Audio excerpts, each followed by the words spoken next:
Hello and welcome to the podcast. Today is a different kind of podcast, and it came about because every week my VSA and Positively team, we meet to discuss the business of the week. But we also discuss some really interesting dog behavior and training topics, and I thought, wow, we have such great discussions that I think this would be fabulous to put this on a podcast. Also, we can make this a monthly webinar. And if people want to listen live and ask questions, they can. So if you want to listen live, you can go to vsdogtrainingacademy.com/webinars. And we advertise it every month on Facebook and Instagram. It's Dog Training with Victoria and Friends. But if you couldn't listen live and you were a podcast listener, well, then there's no better place to listen than on this podcast. So I think you're really going to like this. And I have a great team. There's many different perspectives. And that's why our discussions are so rich, because there's many people's ideas that I absolutely love. And even though I love our guests, we have incredible guests on this podcast, as you know, I think it's also really good to have like a sort of a roundtable discussion. So I hope you enjoy it. Sit back and relax. And here we go.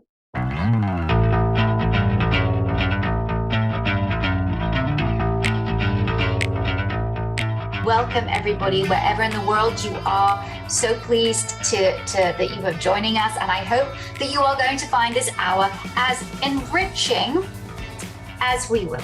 So I want to introduce everybody. First of all, we have our wonderful curriculum manager for VSA and Positively, Ali Lesner. Say hi, Ali. Hello. Excited to be here. She is, she's been with us for many, many years and is an unbelievably incredible dog behavior and training expert as well. In fact, all of these people they know a lot about dog behavior, and that's why I'm really excited to talk with them. Next, we have Wendy Sunshine. She's our content coordinator for VSA and Positively. Hi, Wendy. Happy to be Wendy, here. you write a lot for Psychology Today, don't you? Yeah. Under Boss Plug. Mm-hmm. Yeah. So really, really excited to have you here as well. And then we have Tiffany Lovell. She is the enrollment coordinator, although I should say enrollment coordinator. You help and manage and curate content for Positively, and you do amazing stuff for VSA. Happy to be here. And last but by no means least, we have Maya Huff-Owen. She is a dog behavior expert. She also helps manage and curate content for Positively. She is an absolute mind of information, and she keeps us on our toes. In fact, all of these ladies keep me on my toes because they're truly incredible in this industry. So we thought we would start with some topics. So you guys, a lot of you wrote in. We have so many questions that you wrote in. And so what I did was I took a mean of questions and basically saw there's a number of resource guiding. There's a number of maybe of like puppies having difficulty reading body language, socialization questions, and general sort of training questions. So I thought, instead of answering individual questions, which would just be here forever, we're going to answer it in a blanket way. All right. And the first conversation I'd like to start off with, which is kind of, dog training is moving. It's evolving. I remember when I went to the Galapagos and I saw this great T-shirt and it says, "Evolve or become extinct." And that's exactly what it is, because we have to evolve. As behavioral and cognitive science evolves and we find out more about how our dogs think, feel, and learn, we have to evolve with it. And one of the ways we've evolved, and believe you me, if you've been following It's Me or the Dog since I started in 2005, you can definitely see that evolution. But even now, so we're going to talk about something that I know that Maya's definitely very passionate about. And that is, turn your back when your dog jumps up on you and ignore the bad behavior. So I think we should just have a conversation about that, right? I used to say it all the time. I used to say, turn your back, turn your back, turn your back. Guilty. And indeed, sometimes you do have to ignore but most of the time, we know more now. So Maya, what was it about this that bothers you? Yeah, I've been thinking about this a lot recently, and I know that many of us have this in our work where somehow the same question will come up 3 or 4 times in the same session or the same week, or you'll start to see a pattern. And so this has been simmering, but yeah, just recently I've been thinking about how often I used to say, and many of us do say, just ignore behavior that you don't want to see repeated and reinforce behavior that you do. And you gave a great example, right? Jumping. Because the first thing that I was thinking about is the human's experience of that. If you're being jumped on, first of all, it's very hard to ignore, right? But it's also can put you in a feeling, just feeling helpless. As you are standing still and having no response, you can end up feeling helpless. I suspect dogs might feel the same way when they have been reinforced for jumping, and all of a sudden that tap turns off. When your behavior doesn't work, it feels pretty crummy. So, but there are times, like you said, right, Jake, that where you do want to ignore behavior. So I was thinking we might just talk about when is it a good idea and when do we have better alternatives now than my old advice on that. Yeah, I love it. I think we should talk about that. And I have to say that when I used to tell people, ignore your dog's jumping up, and then I'd say, like, keep turning around, and the dog would continue jumping. It was almost like I was witnessing an extinction burst. The dog was trying even harder. And then also seeing anxiety in the dog of like, oh my God, I'm not being listened to. Now I'm going to jump higher and I'm going to jump more.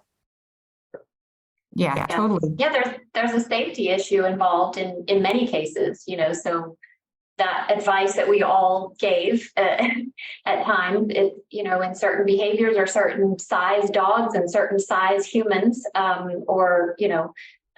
there's a real safety issue at play in some of those, so being careful about the advice you give, and is that safe for the dog? Is that safe for the human? Is it safe for every family member? And coming up with a better solution for everybody. Yeah, I know Victoria often talks about understanding and being understood. And when I'm ignored, I certainly don't feel understood. And I feel really just crappy. And so there were 2 people that I've encountered through my work with Victoria that have influenced my thoughts on this. And the first is Jennifer Arnold, when she talked in her book, All You Need Is Love, about feeding the need and going 2 hands all in. And I don't recommend going 2 hands all in on a dog that you've just met at the shelter.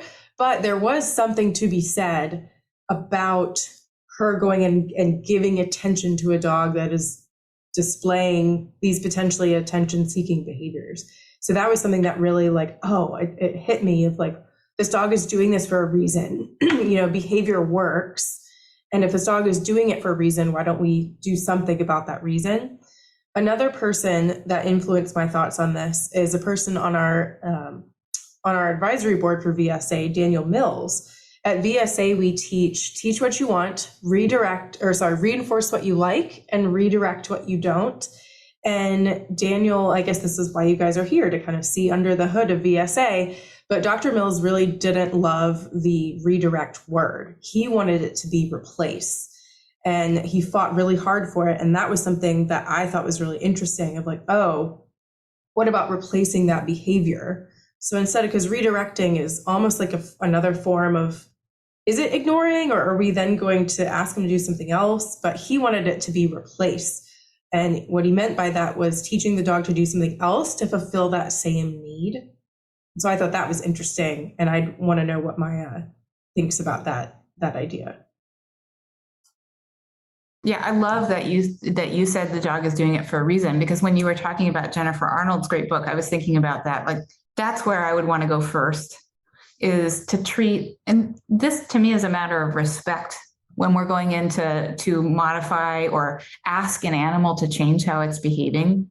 that who didn't ask us to do it, So the first thing to do is to figure out, well, what function is that behavior serving for her right now?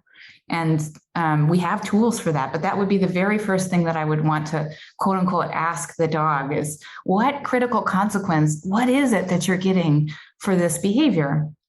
And are there ways that I could give you that same consequence for a behavior that didn't involve scratching me or jumping on me, right? Can I do it in a different way, right? So these are all, the first thing that I would want to ask is, what is the function? And I think that is often left out of ignoring conversations is, what is that need? What is that function? It may be that for one dog, they want two hands all in because they're jumping, to take our example, because they want your attention. Maybe you've been gone for a significant period of time. I've certainly encountered dogs who are jumping in order to keep your hands off them too, because they've learned that when they bounce off you, that you're likely to put your hands up like this and not to try to touch them or to move away. And when we know the function, that's our first back and forth conversation with the animal that can help us figure out, okay, how can we find something that meets both of our needs here? I love that. The redirection question for me is kind of like also about preempting versus redirecting, right? So when might we know that this is a situation in which the dog is likely to jump? When is it appropriate to replace or redirect? Like, when should we choose an alternative behavior and work hard on building that relationship? And when do we just simply preempt it by not putting the dog in that situation? And that comes to me out of figuring out first, what's the function for this animal? Not the function of jumping, but you're jumping, you right now in this situation, that context. And Wendy, you can unmute yourself. You're muted. That's okay. Thank you. Rookie mistake. Yeah, one of the things I'm hearing everybody talk about is really, what is this individual trying to communicate, right? Each of these animals, we paint them with a broad brush. Like we say, a dog does this. Well, it's this dog doing this right here and right now. And like Maya, points out, it may have very, completely different, purpose in what it's trying to communicate. One might be, oh my God, I'm so grateful you're here. Thank God, let's go do something together. Or I'm delighted to see you, but like, I need my space. I mean, they're just any number of iterations. So the communication aspect, we like, listening to the dog is what I'm hearing, a theme, which is wonderful. I want to, for people who are hopefully can get the new season of It's Me or the Dog, which is, I don't know, it's coming out sometime this summer. But I want to tell you a little story of one of the dogs that I had, Marley. He was a cockapoo, and he was humping his person, and she's relatively young. I think she's sort of mid-20s, and she lives in a busy household with her family. And she works during the day. He goes to daycare during the day. And she is an absolutely amazing dog guardian. But she was taking him every morning to play Frisbee in the park. He continually humps her. There is no way you could ignore that behavior, because his humping does not stop. In fact, he humps her outside and he humps her inside and he humps her all the time. And you could say, on first looking at the behavior, you could say, oh, and she did indeed think, well, this dog is dominating me, or this, or it's a sexual behavior. And but when I saw it, I saw this was a dog crying out for help, and she wasn't listening, or she didn't understand and she wasn't listening. She would take him out every morning to play Frisbee in the park. And that's when the humping would start. So we'd get more and more excited. He would hump her when they got there. And then as the Frisbee was being thrown, he got more and more excited. He would hump her even more. And then the humping would continue when she was at home. And I said, we should shocked her. I actually don't think he wants to be playing Frisbee in the park. I don't think he wants to go to that park. He was very funny about being around other dogs, better off the lead than on the lead. So we just found it too much. He also found being at home too much. It was too busy. And he was telling her, I don't feel comfortable. And when I found out why, I don't even have to stop that. I don't even have to do any teaching or training around the humping, right? I have to find out why. And then once I know why, just by her making changes in general life, he doesn't feel the need to hump anymore because, as you said, Wendy, he's being listened to. She didn't understand his needs, right? And his need was, I do not want to be in this park. I do not want to play frisbee, and I need some space at home. Once we understood him and we gave him that, the humping stopped. If we had just ignored him and tried to ignore that behavior or redirect that behavior, wouldn't have worked because we weren't listening to him. So I think that's a really good story to illustrate this difficulty of, like, when do we give attention, when do we not? Like, so let's say it is, you think this is really demanding behavior. You think the dog's absolutely fine. There's no underlying whys. It's just like, dog's like, here, I need you, I need you, I need you, I need you, I need, like a toddler. Do we still ignore behavior? When can you ignore behavior? Yeah, replace it.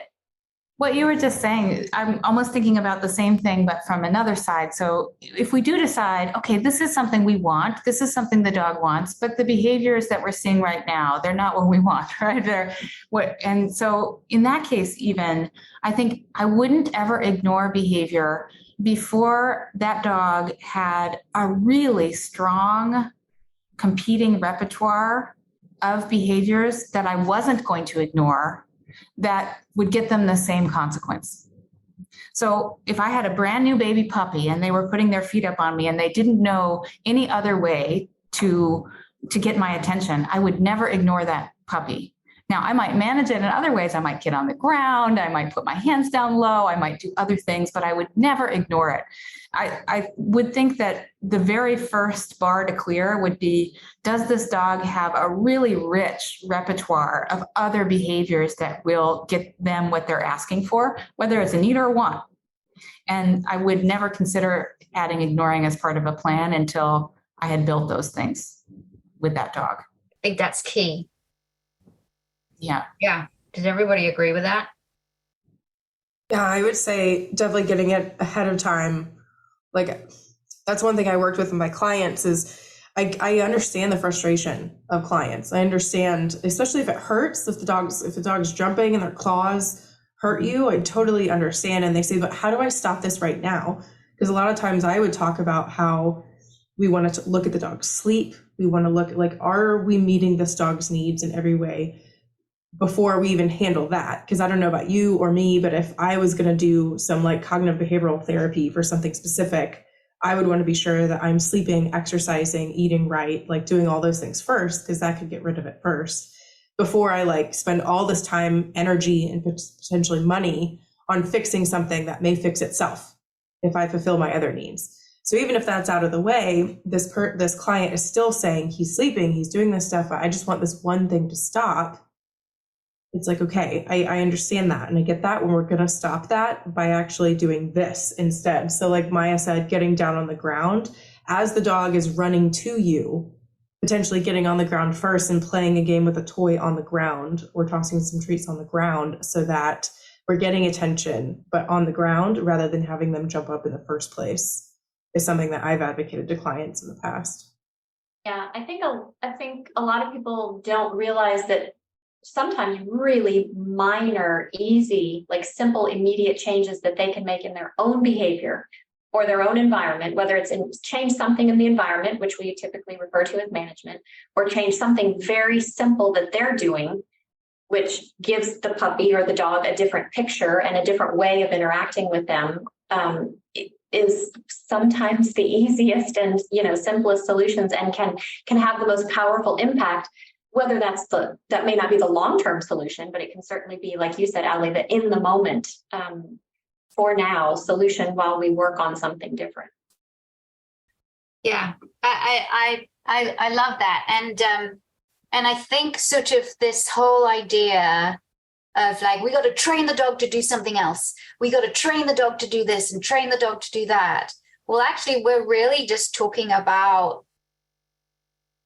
not training per se, not giving another skill. We're actually talking about understanding, having empathy, and trying to meet that dog's needs in a way where the very behavior that you don't want will cease, and ways that we can physically and emotionally manage that. And what you were saying about puppies, Maya, kind of brings me to another thing that we've had a lot of questions on. We've had a lot of questions about sort of socialization in general, and especially a question regarding a 12-week-old boxer that was taken to its first puppy class.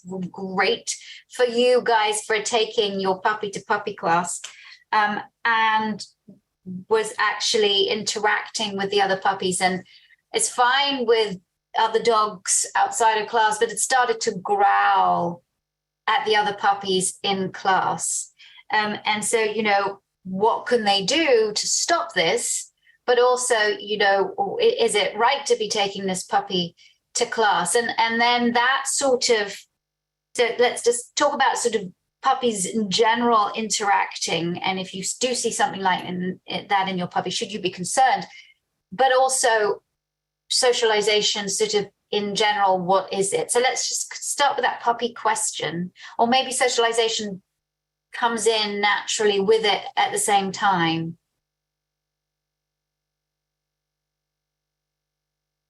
Anybody want to take that? Puppy classes. Well, I'll jump. Oh, I was sorry, Tiff. No, go ahead, Wendy. I was just kind of circle it back.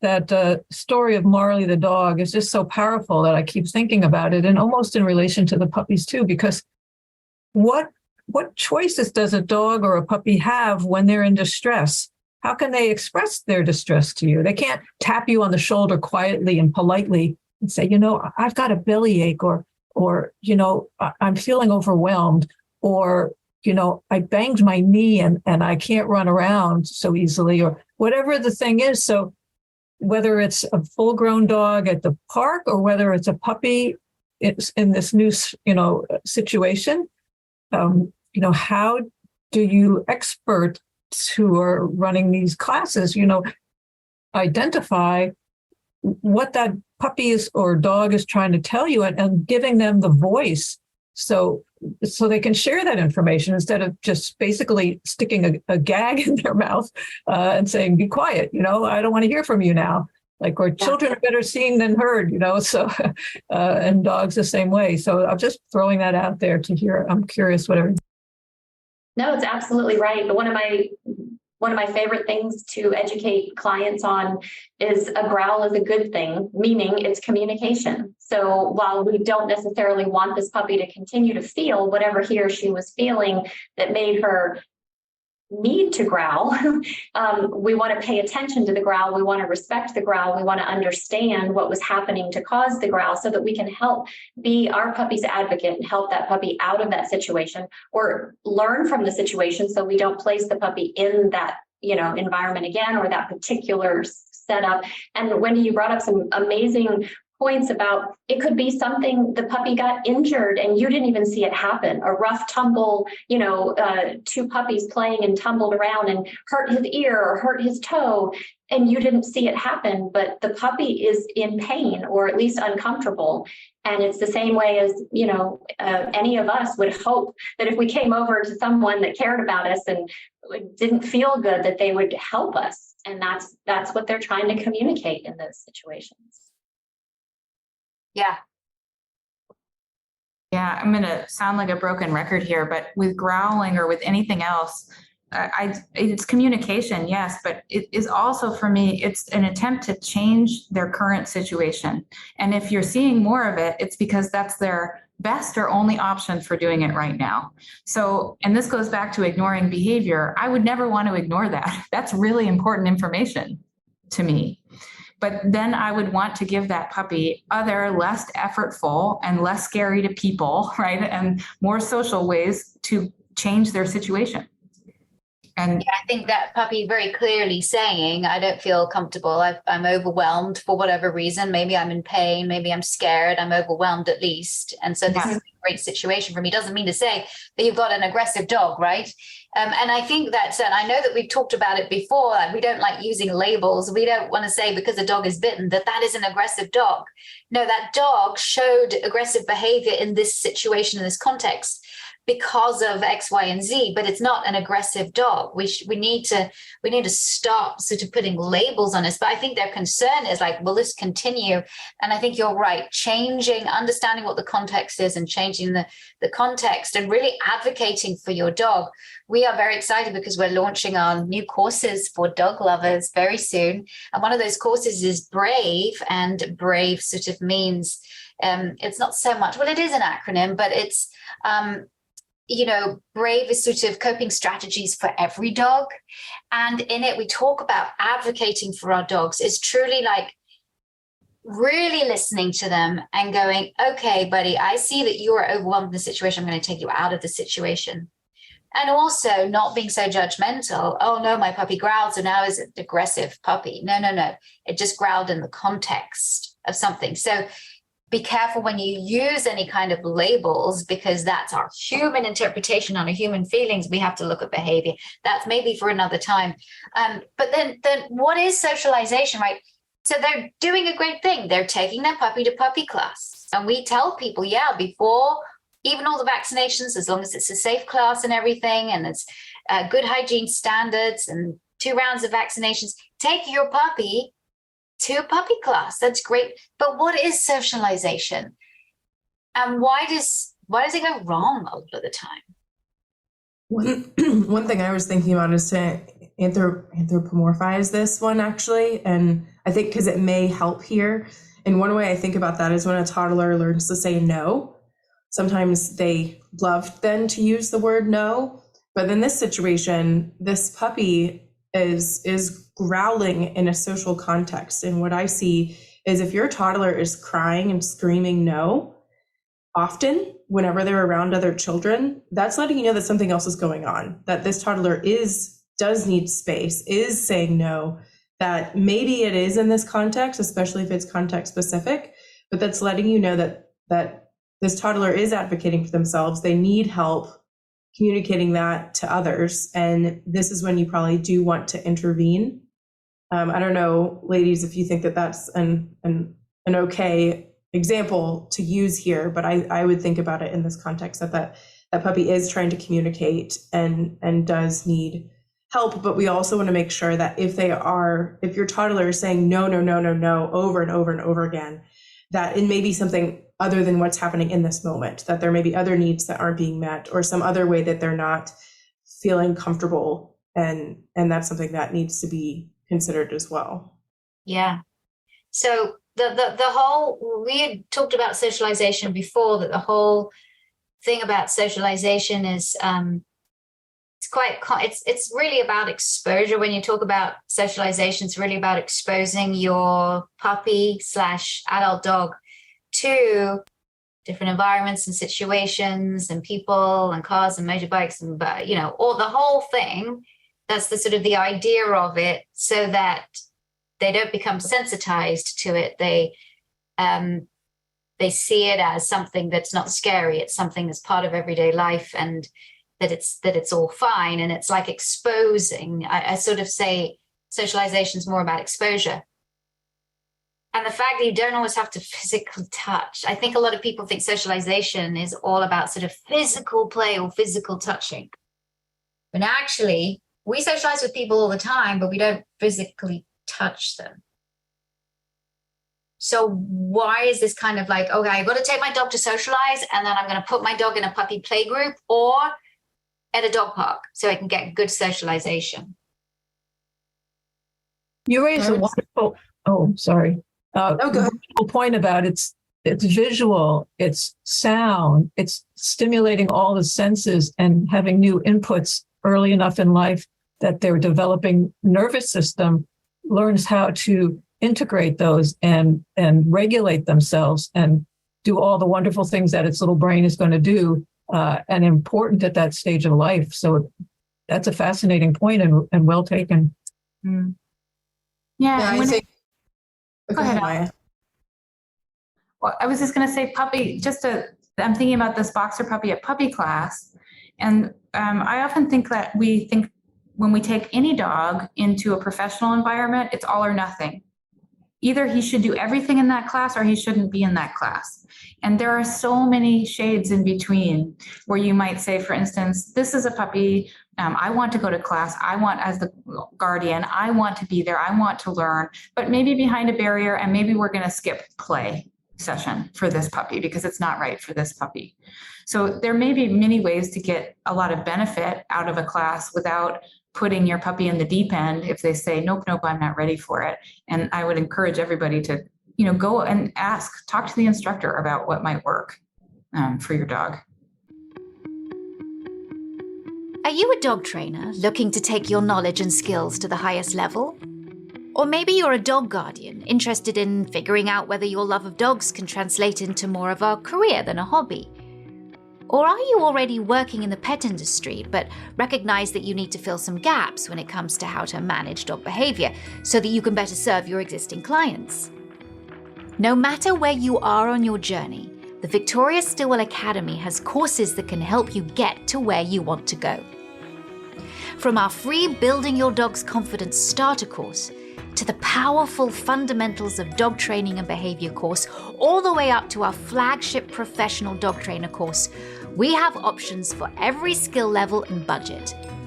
All you have to do is be passionate about giving dogs the best lives possible. All of our courses are available online anywhere around the world 24/7. No gimmicky sales tactics where you need to act within a certain window to enroll. My amazing team at the Victoria Stilwell Academy understands that we need to be ready to serve you whenever the time is right for you to make the jump.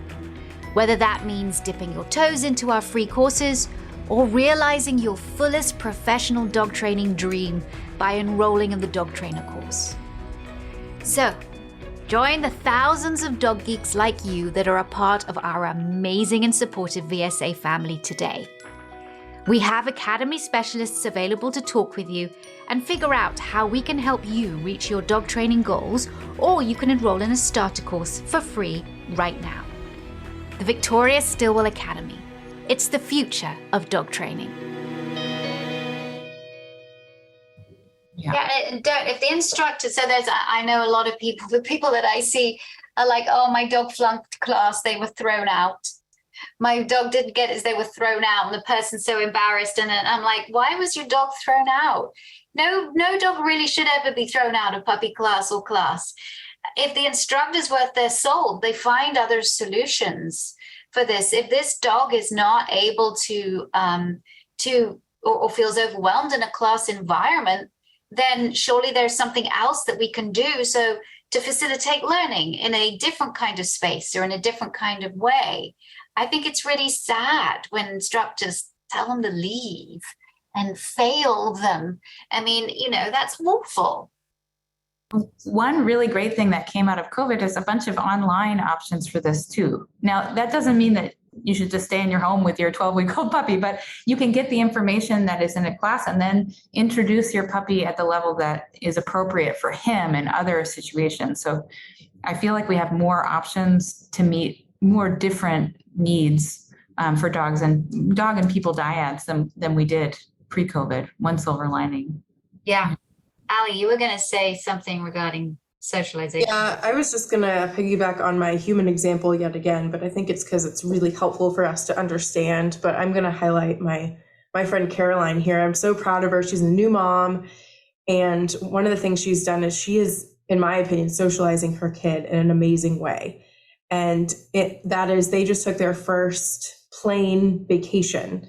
And she planned it so that it was like the shortest plane trip possible so that she could just go up and down. She, has you can play plane sounds ahead of time. Like she was doing all these things just to prep to go on this plane for a really short amount of time. They went to this place. There was a character breakfast at the hotel but it was at the hotel. So if her baby got overwhelmed, she could leave. There's all these things she did to cater to her kid, which I thought was amazing. So that's an excellent example of socialization versus you could take your kid on a Disney cruise. And I'm not saying Disney cruises are bad. I would love to go on a Disney cruise. But if that's your kid's first experience and you have all this stimulus and you literally can't get off the boat and your character breakfast is your life, that's a lot going on all at once. So take it from Caroline that you can have a little bit of a character breakfast and you can leave anytime you want. So in the dog sense, some puppy class can be really overwhelming to some dogs. Maybe they would do better in a private setting, or maybe I like puppy classes that have multiple groups. So maybe they've got a rowdier group. So somebody asked in the chat, oh, my terrier growls and barks when they play. Is this okay? Like, yes, there are dogs that vocalize while they play, and they can be matched with other dogs that also vocalize while they play. But just like kids, you can have like an older group or a roughhouse group, and you can have another group that needs a bit more space. But thinking about these situations with your puppy and thinking about how maybe puppy classes are shorter because puppies have a shorter attention span and can't stay for quite as long. One of our local trainers has an amazing class, Hounds Around Town, and the class is really only 35 to 45 minutes. And some people get upset that they're like, oh, well, other classes are an hour long, but really your dog can't focus that hard and that long for 60 minutes. It's a really long time for humans to focus. So I like to think about socialization like that, of that we're planning it in a way that's helpful. And you're thinking about the future case. Is your goal to take Disney cruises with your kids all the time? Maybe not. Maybe it is, maybe it isn't. But I think just like being in a stroller and walking around listening to noises at the park is much more realistic. So for a dog, just walking around, paying attention to you, listening to park noises, you don't have to be touched. You don't have to be bombarded with noises. You don't have to be bombarded with all this stimuli all the time. It's just preparing them for life is really what socialization is about. So I think you have to like, certainly when you get, when people get their puppies they're so excited and like everybody come around and say hi to the puppy, or I'm going to take the puppy out and just show him off to everybody, or I'm going to take my puppy to, and I've seen, like the county fair or, the expo, and they're going to bring their puppy because they want to show their puppy off. And I just don't think that's a good idea. And it is about like that slow exposure. Yeah, that's funny. Something that comes to mind, Victoria, is when I've been out and about with other family members or other friends, they obviously know what I do for a living. I'm the dog person.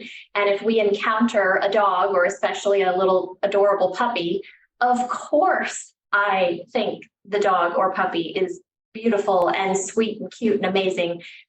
I tend to be the one who doesn't approach, and everyone else is approaching and petting and talking and fawning. And I've had a couple of times where I've had to explain, why is the dog person the one who's not interested in the dog? And so it's an educational opportunity to help them understand I'm respecting the dog's space and I'm considering how the dog might feel, and I'm being one less stranger in their face and looming over them, because I understand how that could feel for that individual dog. And so it's, it's an opportunity to educate the public as well, because it's very hard for people to resist a little puppy, that you're doing your best to be their advocate. We also need to help the general public understand what that puppy, may need, and it may not be them pawing all over him or her. So if you have a situation now, let's say, and some of the people in the chat, some of the comments are like, if it is associating, using food to associate good, to make a positive association, right? So when you're out and there's a motorbike that goes past, it's very loud, you feed the dog some food, so they make you positive association. Maybe that's a bit more of a sort of, it's a situation that doesn't happen a lot, but there's sometimes when you can actually, certainly in puppy play and things, you can actually interrupt behavior when you shouldn't be interrupting. Or interrupt discovery when it's better to not interrupt discovery. They don't need food. They let them discover. I know, Maya, you're an advocate for that. Yes, I do think, I mean, this is a little bit cheeky, but this is a moment where ignoring or sort of investigating with your puppy, I think, is a very underused socialization technique. I think about, and Allie, you mentioned this too, what do I want my puppy to do in the world as an adult? And a lot of what I want them to do is just to mind their own business, walk through, sniff, not pay a ton of attention to that motorcycle. If my puppy just orients to that motorcycle, if I feed her, now I've made that motorcycle way more salient the next time. And the behavior she did, moving toward it. So there are times where when I'm working with a puppy, I mean, this is not a recipe. This would be something you would think about depending on what the puppy's reaction is. But if they're just noticing something, I will often choose to just notice it with them because I don't want to make those stimuli more salient to them. I don't want that. And I want us to we're just going to hang out together. There's a motorcycle. Interesting. Was loud, huh? Oh my goodness, Maya, I'm picturing picture like a 4-month-old or 5-month-old golden retriever puppy. I mean, I get it. I can barely ignore this dog. Yeah. But I'm picturing her dad walking her. They're both looking adorable. And I go up and I say, oh my gosh, can I pet your dog? And he says, oh yes, please. We're trying to socialize her. Meanwhile, she is at the end of her collar, standing up on her back legs, trying to get to me. And she is so excited. And I bend down and I pet her, of course, and I coo at her and I do everything I'm not supposed to do that Tiffany just said not to do. And I think about where he's going to be in a year or even in, another 4 months, that she's going to be doing the exact same thing, that he encouraged her to go say hi to everyone. And by encouraging her to go say hi, I mean, he just allowed her 2 paws up, coming in hot to say hi to everybody. And then all of a sudden in 3 months when she's bigger, this is annoying and this is a problem. And now he doesn't want her to go jump on people. So he is trying to ignore the behavior. He's holding her back. We're creating a labeled frustrated greeter, are we not?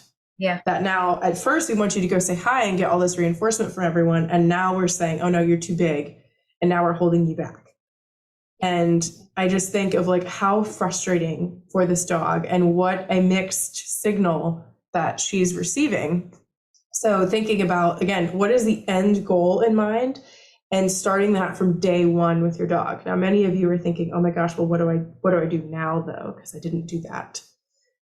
And that's when, because we were talking about earlier, when do we want to use treats, when do we not? That's when probably do want to use treats if we are going to replace that behavior. Yeah. So, okay, this is fabulous. I'm finding segues because a lot of questions we've had have also been about using food in training. Like, when do I feed people? Why should I only just use food? Isn't food bribery? When do I feed the food? My dog only works when I have food in my hand, or listens to me when I have food in my hand. And I know this has been the food has been a discussion for a long time of like various camps, like food is the devil, don't use food, and food is bribery. And when we know, and science has shown us how actually very powerful food is in terms of helping learning and also helping emotional change as well. But we also don't want to be just using food whenever, right? So even though we know the power of food, we don't want to devalue the power of food. So when you use food in training, how much do you use? When can you feed it? And can you not just use toys and praise, or your dog should love you and listen to you because it loves you? Discuss. Okay, I just want to clarify that if food comes after the behavior, it's not bribery. Just throwing that out there. Yeah, there you go. Yeah, I don't think there's anyone, I know all of us well enough to know that we are all pro food and training. And it's got to be one of the easiest things that we can change that matters to dogs and it's one of the easiest to deliver. So it's also really, really helpful when you're brand new working with a green dog or with a green handler or both. Like, very much, I think this is probably one of our more powerful tools. We do want to be careful about the order, like Ali, you just said. That can produce the Simon, I call it the Simon Says phenomenon with the game, where you're not supposed to move your hand unless the person says, Simon says, move your hand. When we have food in front of our dogs all the time, they learn that that's their Simon Says. So it's not that they're bribing us or waiting for the goods. It's just part of the cue. It becomes part of the cue for them. And that's not most people's goal.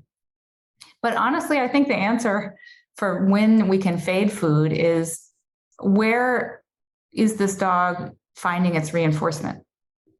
Where is it?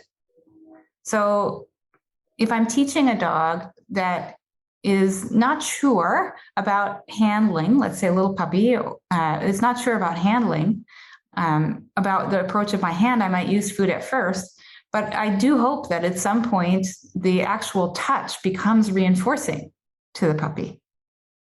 If it does, I can probably fade food at that point.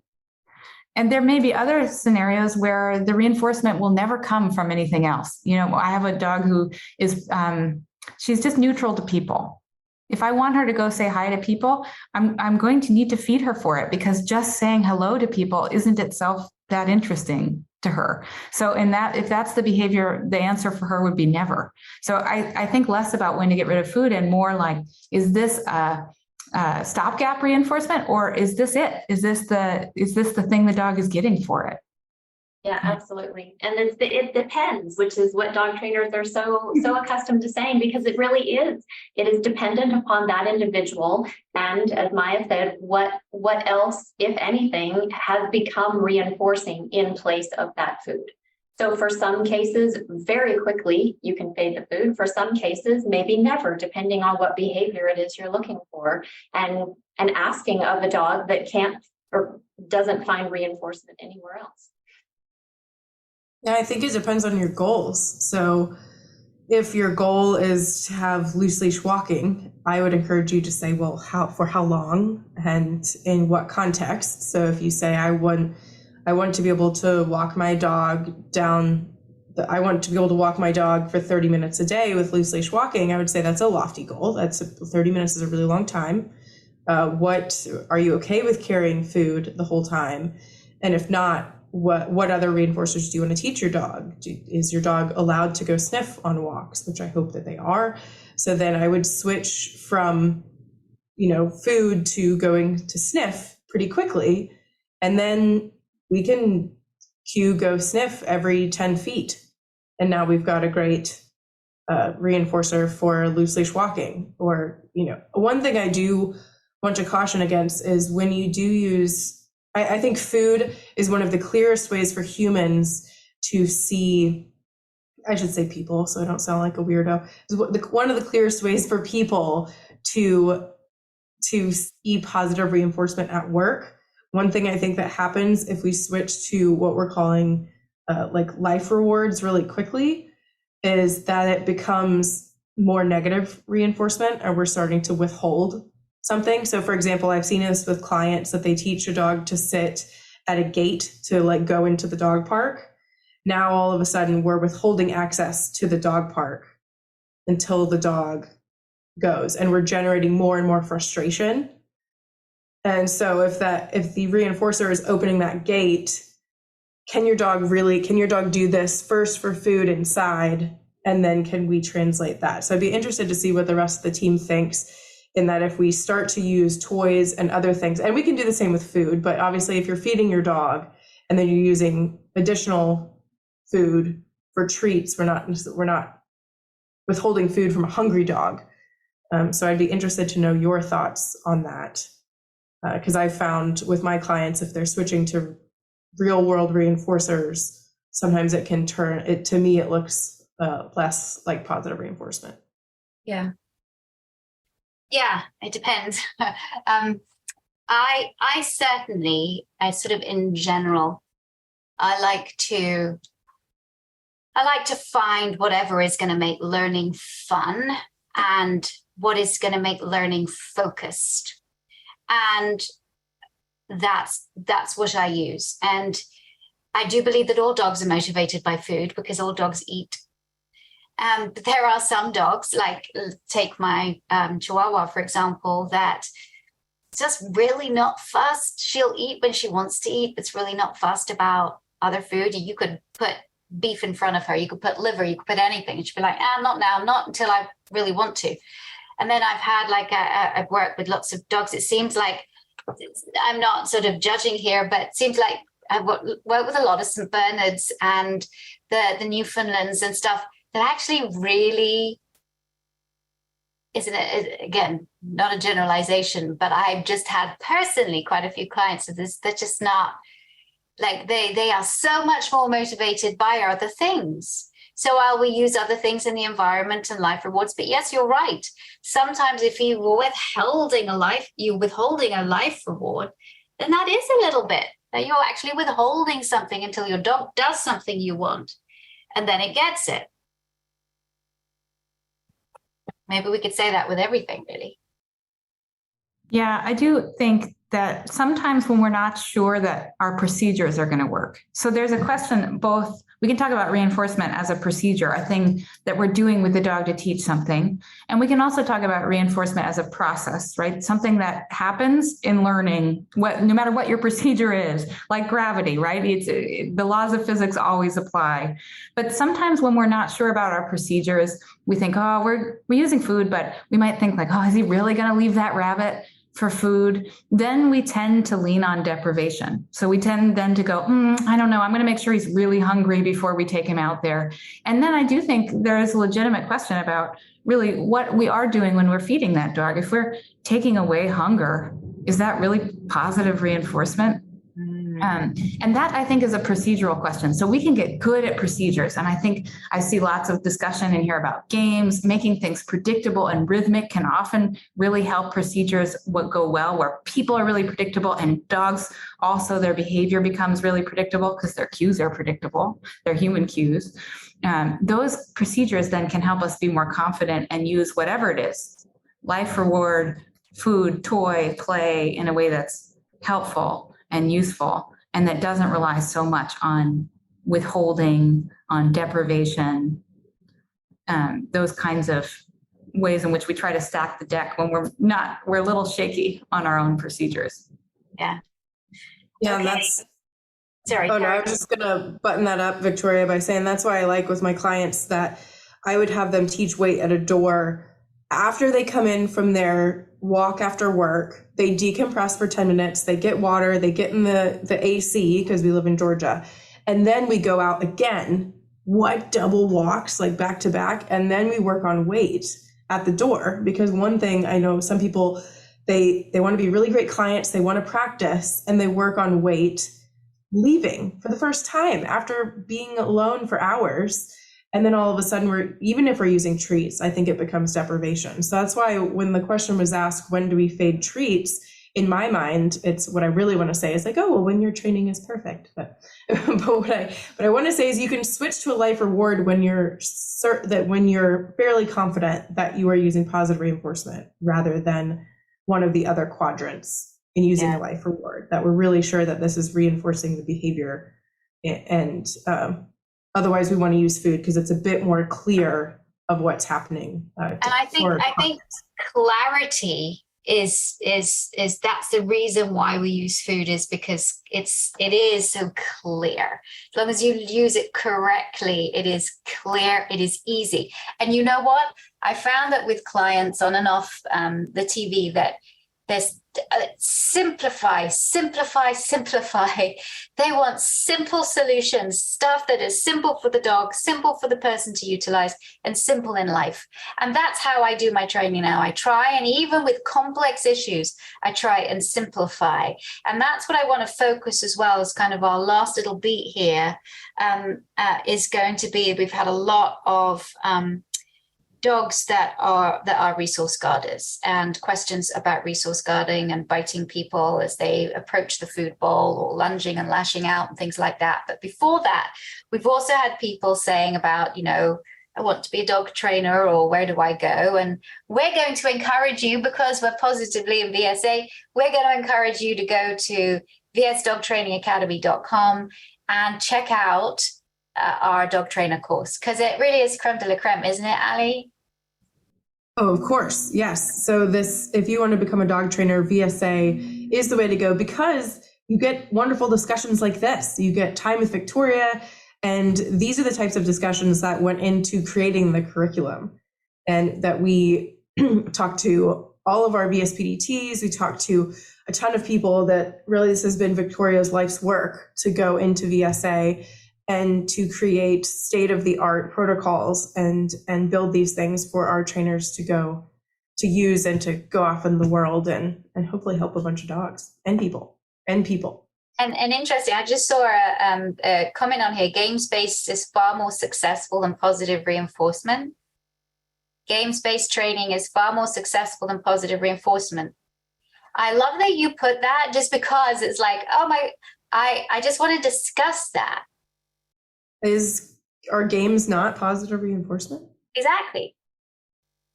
Games are positive. I think I just want to clear that up, because positive reinforcement doesn't necessarily just have to be. Positive reinforcement is when there is a likelihood, when the dog is reinforced for a behavior, the likelihood that the behavior is going to happen again. But reinforcement doesn't just have to be food. Yeah. I just wanted to clear that up. Maya, can you just clear that up? Yeah, I think we use the name to name a set of procedures too. So sometimes when we hear, especially if you've been training for a while, when you hear positive reinforcement, you might think of a set of procedures. This trainer does that. But you're right, that name doesn't really apply to the process. We never get away from that process. Those processes, they are the laws of learning. They're there, and whatever you're using to change behavior, or whether you mean to or not. Yeah, so they are there when we're training, actively intending to train. They're there when we aren't actively intending to train. They are acting on us. And it's also not top down. I think we often think of positive reinforcement as there's a trainer or a teacher and there's a learner, but it is always a loop, because what that is describing how your behavior changes your environment. So your dog is also involved in those same laws with you. Yes. So I didn't want people to be confused to think that positive reinforcement is just, it's just like a protocol for when you're using food. As Maya says, it's like it's there, it's all the time. We are being reinforced all the time, from whether that's negatively, positively, whether we're being reinforced all the time by what the situations we are exposed to in our environment, right? So, yes. Well, likewise, games can be punishing. Games can don't have the square on pause. I don't know if you ever play Monopoly with my family, but I wouldn't call that. Yeah. That's important. Yeah, it circles back to Victoria's example of playing Frisbee in the park. The woman, the guardian, the very well-meaning guardian, thought that playing Frisbee with her dog was something that she should do and something that he would enjoy. And that was an environment that he wanted to go to. And you helped her understand by listening to her dog, her individual dog, that game was not reinforcing to him, or at least not in that environment. In fact, that was punishing for him. Yeah. But she's the best person in the world. I'm telling you, this guardian is amazing. Sure. I mean, it's very common for people to miss. We're not taught dog body language in schools. If I were in charge, we would be teaching every child that goes through school, homeschool or not, dog body language, but we're not. So it's easy to miss these signals. You can live with dogs your entire life and still not know what they're trying to tell you until you decide to learn their language. Yeah. And I encourage everyone to do so. Yeah, absolutely. Well, the resource guarding, talk about language, and we don't have too much time to talk about this topic, but resource guarding is, I think, a much misunderstood behavior, as well as being an understood behavior, right? The language is very clear, stay away, but sometimes the why is not that clear. And what I'll do to make it a bit clearer with my students, or if I'm doing some kind of seminar, is that in order to get people to understand, but in human terms, I might jump out into the audience and grab somebody's bag and bring it back on stage and start emptying it and putting their money in my pocket and taking their phone and taking their keys. And I think it makes it very, very clear that by doing that, I have actually just compromised their survival. I've taken their keys so they can't use them for the car to go home. I've taken their phones so they can't call a cab. I've taken their money because even if they could get a cab, they can't pay for it. And so they would have every right to snatch that resource away from me. Their resource is something that's very valuable for them and very important for their survival. They'd have every right to come up on stage and say, absolutely not, and grab it back from me. I need this. I see dogs resource guarding very similar, like don't take away my survival, don't take away something that is very valuable to me, my comfort, my pleasure, my joy. And dogs are resource guarders too. Humans are resource guarders. We put alarms in our houses. We have alarms in our cars so people don't steal stuff in them or don't steal our cars. I mean, that's what we do. So why do we get so angry when dogs do something similar? I want to raise an interesting question for you, Victoria, too. That's such a great example. I love that, the idea of snatching somebody's purse or backpack or whatever it is. But there's, if we're going to use the human examples again, you have some children who come from a background of trauma who didn't have enough to eat when they were young.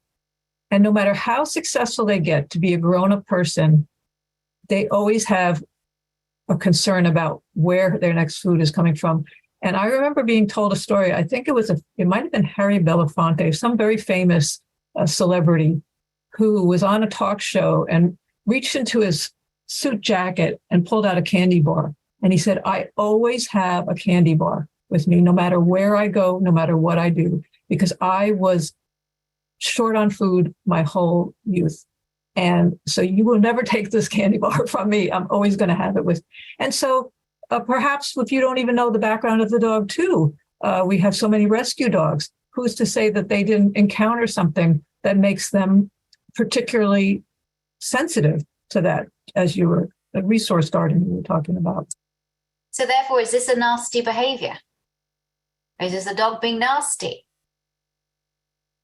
I don't think so. I don't believe so. No, it's again, communication. It's yes, you want to change the way they feel about what's happening so they don't have the need to display that behavior that you're witnessing, but it is still very clear communication that you need to listen with your eyes, respect, and figure out the best way to change the underlying emotion for them. And one of the first things, I don't think it should need to be said, but stop putting your hands in the food dishes. For anyone who may still be doing that, hopefully no one on this webinar is, but certainly you will encounter clients who have been told the way to overcome that, or the way to teach a puppy certain things, is to either take their food away or mess with their food while they're eating. Certainly by no means have your children do that. That's even, worse and more dangerous. But that kind of advice is still out there, unfortunately, and it's just perpetuating, some of the issues that people are facing. Yeah. Maya. Yeah, I was just thinking about what kind of client comes to me and what behaviors we label as resource guarding. And oftentimes they're big, loud behaviors. They're snarling, snapping, growling, hiding with the thing under a bed or under a couch. And we could imagine that when we're talking about trying to maintain possession, like what you were talking about with the purse, that there were a lot of behaviors before that would have been perfectly acceptable to them. Turning their head, moving it to another spot on the rug.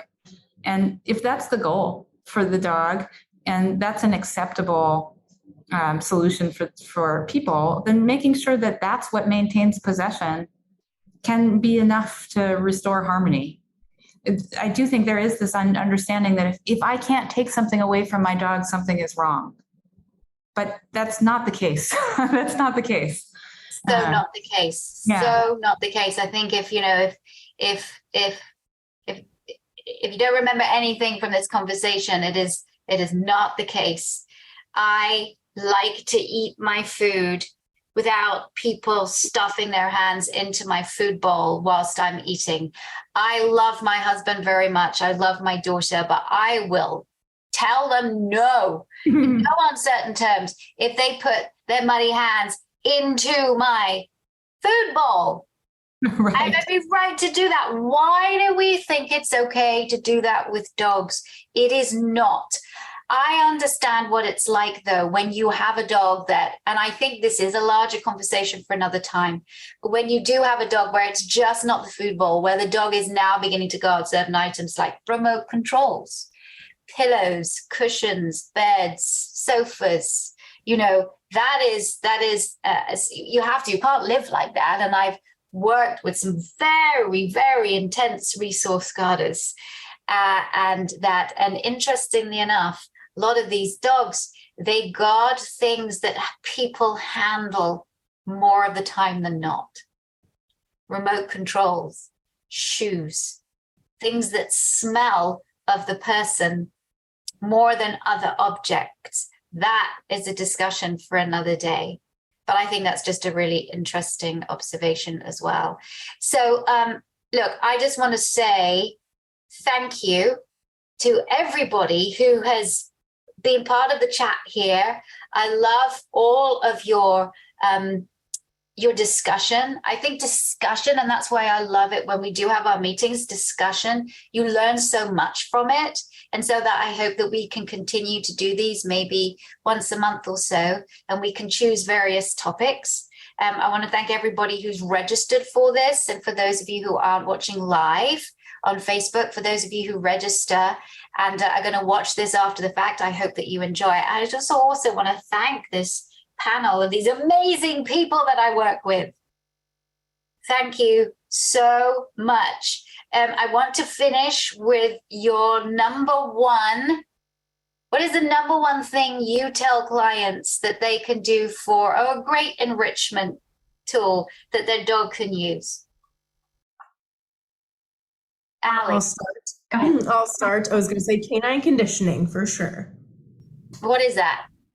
Canine conditioning is working out for your dog. And I like just starting really simple on the floor, balance exercises, and it's basically some PT for dogs is my favorite thing to do. Maya. I love changing the scent environment inside. So bringing in things from outside, changing where they are, having the environment, bringing the outside in is something that, especially for our senior dogs or puppies that are too young to be out in those environments, or dogs that are reactive, whose worlds are small, we often forget that we can bring a really salient part of the outdoors to them. Love it. Tiffany. I actually, because I think just about everybody at least in this country, if not the world, receives deliveries, Amazon or otherwise, I often encourage clients to use what they have just been delivered, which is similar to what Maya was saying, but the boxes and or the packaging material that comes in the boxes, it's free. It came with the purchase, and you can have all sorts of really cool things, to interact with your dog, whether it's hiding treats in the packaging material, letting them tear up the paper and having a blast, obviously monitoring so they don't ingest things, but often it's just a really great, fun opportunity, and it's free. Love that one. Wendy. I stumbled on something that my dog loves, and it's a small thing, but other dogs might enjoy it too, especially if you have a dog who likes to dig or explore. If you fold up an old quilt into like a large square, and you can invite him onto the quilt, and in my case, my dog will just start digging and throwing and burrowing under and tunneling and recreating it into his own shape, and has a grand time. But if you want your dog to get started, you can always hide a chew under there and, just let him have at it. So it's some of that digging behavior, but it's not dirty and messy like out in the yard. Yeah, I love that. I love the whole blanket thing. I love the snuffle mats as well. I love the seeking behaviors and everything. I have to say one of my best, and it does take place outside and you have to have a safe area, but I really do love dog-led sniffy walks. I absolutely love them. Putting that long line on the dog, and especially if you're in an environment where you cannot let your dog off, and it's almost like letting your dog just go for it. I've seen, and I do so much of that with anxious dogs that are feel anxiety and feel uncomfortable in certain situations. I find that it's just really empowering for them and they love it. And especially in the UK as well, we have so many enclosed fields now. All around the country in the UK, we have enclosed fields that you can hire for like £5 for 30 minutes or, £10 for an hour. And you can take your dog in there a couple of times a week or 3 times or every day if you wanted.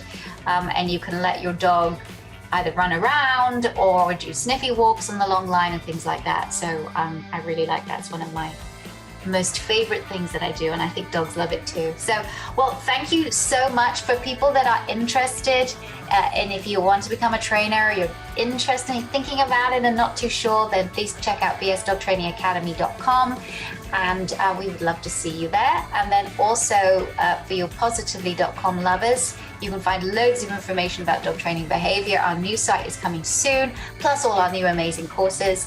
And just thanks everybody, and hopefully we'll see you all again.